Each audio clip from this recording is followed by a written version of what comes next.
Stop. There isn't much that you need to know for GCSE biology, but this you do need to know. So you better make sure you know it properly. We're going to talk about the 3 examples of enzymes you need to know about in your GCSEs. Now, enzymes, they are biological catalysts. They are proteins that speed up the chemical reaction by breaking down certain molecules.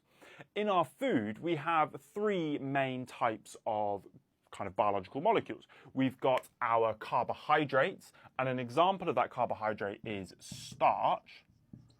We have our proteins, and we have lipids, often referred to as fats and oils.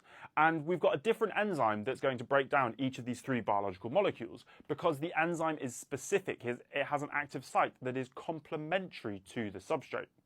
So the starches are going to be broken down by an enzyme that is complementary to the shape of the glucose molecules that make up the starch, and that is amylase.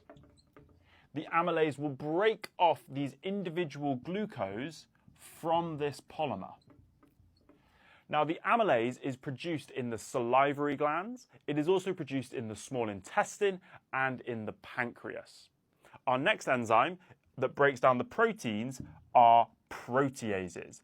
Now, proteases will have a different shaped active site that will break off the amino acids from that protein.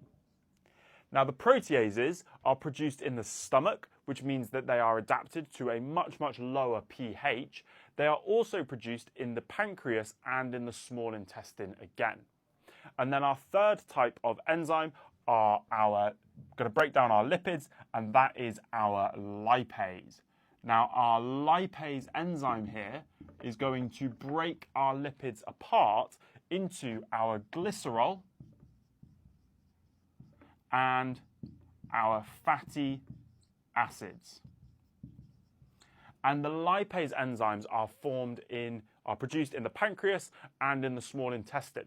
Let me know in the comments the other chemical that is needed to help in the breakdown of lipids.